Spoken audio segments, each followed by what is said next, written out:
গুৱাহাটী ডিব্ৰুগড় সন্ধিয়াৰ আঞ্চলিক বাতৰি পঢ়িছো যদুমণি শইকীয়াই প্ৰধানমন্ত্ৰী নৰেন্দ্ৰ মোদীয়ে অহা 9 ছেপ্টেম্বৰত 21 সংখ্যক পশুধনৰ পিয়ল কাৰ্যসূচী শুভাৰম্ভ কৰিব এই উপলক্ষে দেশৰ বিভিন্ন প্ৰান্তৰ লগতে অসমতো প্ৰস্তুতি অব্যাহত আছে দক্ষিণ শালমৰা মানকাছৰ জিলাৰ সদৰ হাতীকিনাৰীত আজি এই পিয়লৰ বাবে জিলা পৰ্যায়ৰ গণনাকাৰী বিষয়াসকলক প্ৰশিক্ষণ প্ৰদান কৰা হয় অসম পশুপালন বিভাগৰ অধীনত হাতীকিনাৰী মহকুমা পশুপালন বিভাগে জিলাখনৰ শতাধিক বিষয়া কৰ্মচাৰীক এখন কৰ্মশালাৰ জৰিয়তে পশুধনৰ গণনা কাৰ্য সম্পৰ্কে অৱগত কৰে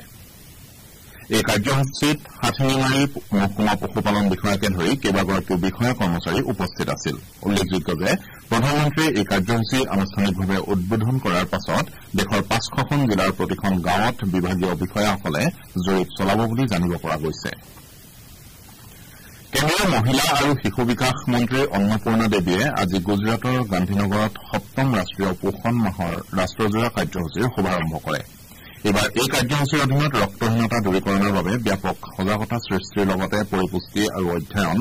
প্ৰযুক্তি নিৰ্ভৰ উদ্যমৰ সহায়ত তথা পৰিপূৰক আহাৰৰ দ্বাৰা দেশত পুষ্টিহীনতাৰ সমস্যা দূৰ কৰাৰ প্ৰয়াস কৰা হ'ব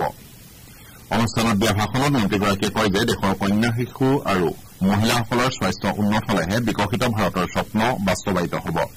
প্ৰধানমন্ত্ৰী নৰেন্দ্ৰ মোদীয়ে মহিলা কেন্দ্ৰিক উন্নয়নৰ ওপৰত গুৰুত্ব আৰোপ কৰি আহিছে বুলি উল্লেখ কৰি তেওঁ কয় যে এইবাৰৰ বাজেটত কন্যা শিশু আৰু মহিলাসকলৰ কল্যাণৰ লক্ষ্যৰে 3 লাখ কোটি টকা আবণ্টন দিয়া হৈছে মন্ত্ৰীগৰাকীয়ে আজিৰ অনুষ্ঠানতে দেশৰ সকলো অংগনৱাড়ী কেন্দ্ৰৰ এক পেৰ মা কে নাম অভিযানৰ শুভাৰম্ভ কৰে অসম জাতীয়তাবাদী যুৱ ছাত্ৰ পৰিষদৰ কেন্দ্ৰীয় মধ্যকালীন অধিৱেশন কালিৰে পৰা নগাঁও জিলা পুথিভঁৰাল প্ৰেক্ষাগৃহত 3দিনীয়া কাৰ্যসূচীৰে অনুষ্ঠিত হৈছে কালি পুৱা জাতীয়তাবাদী যুৱ ছাত্ৰ পৰিষদৰ সভাপতি পলাশ চাংমাই পতাকা উত্তোলন আৰু সাধাৰণ সম্পাদক ৰাতুল বৰগোহাঁয়ে শ্বহীদ তৰ্পণ কাৰ্যসূচীৰে অনুষ্ঠানৰ শুভাৰম্ভ কৰে আজি পুৱা সাংস্কৃতিক শোভাযাত্ৰাৰে দ্বিতীয় দিনৰ কাৰ্যসূচী আৰম্ভ হয় নগাঁও জিলাৰ আৰক্ষী অধীক্ষক স্বপ্ননীল ডেকাই মুকলি কৰা এই শোভাযাত্ৰাত 3 সহস্ৰাধিক লোকে অংশগ্ৰহণ কৰে মৰিগাঁও জিলাৰ চাৰণবিলত আজি ৰাজ্য চৰকাৰৰ ক্ৰীড়া আৰু যুৱ কল্যাণ বিভাগে ৰাষ্ট্ৰীয় ক্ৰীড়া দিৱসৰ লগত সংগতি ৰাখি আজি পৰম্পৰাগত নাওখেল প্ৰতিযোগিতা অনুষ্ঠিত কৰে চাৰণবিল কেনুইং আৰু কায়াকিং জলক্ৰীড়া ক্ষেত্ৰত অনুষ্ঠিত প্ৰতিযোগিতাখন মন্ত্ৰী নন্দিতা গাৰ্লোচাই উদ্বোধন কৰে অনুষ্ঠানত ক্ৰীড়া বিভাগৰ উচ্চপদস্থ বিষয়াসকলৰ লগতে মৰিগাঁও জিলা আয়ুক্ত দেৱাশিষ শৰ্মা উপস্থিত থাকে দুটা শাখাত অনুষ্ঠিত নাওখেল প্ৰতিযোগিতাত মুঠ 12টা দলে অংশগ্ৰহণ কৰে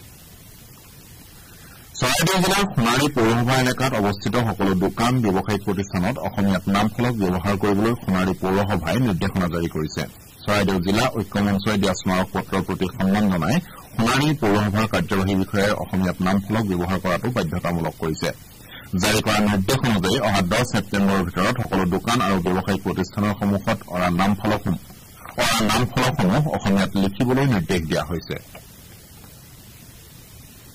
যোৰহাট জিলাত আইন শৃংখলা পৰিস্থিতি আৰু অপৰাধ তদন্ত বিষয়ক এখন পৰ্যালোচনা বৈঠক আজি যোৰহাট আৰক্ষী ছাউনীত অনুষ্ঠিত হয় যোৰহাট আৰক্ষী অধীক্ষকৰ পৌৰোহিত্যত অনুষ্ঠিত এই বৈঠকত আৰক্ষীসকলে সন্মুখীন হোৱা বিভিন্ন সমস্যাৰ বিষয়েও আলোচনা কৰা হয় যোৱা মাহত পাৰদৰ্শিতা দেখুওৱা আৰক্ষীক এই বৈঠকত পুৰস্কাৰ আৰু মানপত্ৰ প্ৰদান কৰা হয় গোলাঘাট জিলাত দুৰ্যোগ প্ৰশমন বিভাগৰ অন্তৰ্গত এটা জিলা জৰুৰীকালীন সেৱা কেন্দ্ৰ আজি মুকলি কৰা হয় গোলাঘাটৰ জিলা আয়ুক্ত ডাঃ পি উদয় প্ৰবীণে কেন্দ্ৰটো মুকলি কৰে অনাগত দিনত জিলাখনত দুৰ্যোগ প্ৰশমন ক্ষিপ্ৰ যোগাযোগ আৰু তাৎক্ষণিক সঁহাৰিৰ ক্ষেত্ৰত এই কেন্দ্ৰটোৱে গুৰুত্বপূৰ্ণ ভূমিকা পালন কৰিব বুলি জিলা আয়ুক্তগৰাকীয়ে প্ৰকাশ কৰে উদ্বোধনী অনুষ্ঠানত উপস্থিত থকা অসম ৰাজ্যিক দুৰ্যোগ প্ৰশমন কৰ্তৃপক্ষৰ ৰাজ্যিক প্ৰকল্প সমন্বয়ক তথা উপ সচিব অলকানন্দ মেধিয়ে এই জৰুৰীকালীন সেৱা কেন্দ্ৰই দুৰ্যোগৰ সময়ত জিলাবাসীক সেৱা আগবঢ়াব বুলি উল্লেখ কৰে পেৰিছত অনুষ্ঠিত পেৰালিম্পিকত ভাৰতৰ ৰুবিনা ফ্ৰান্সিছে মহিলাৰ 10 মিটাৰ এয়াৰ ৰাইফলছ SH1 শাখাৰ ফাইনেলত প্ৰৱেশ কৰিছে আনহাতে ভাৰতীয় ছাটলাৰ সুকান্ত কদম বেডমিণ্টনৰ ছেমি ফাইনেলত প্ৰৱেশ কৰিছে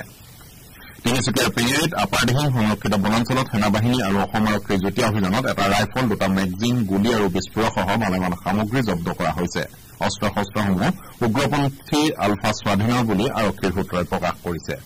আমাৰ এতিয়া আঞ্চলিক বাতৰি ইমানতে শেষ হ'ল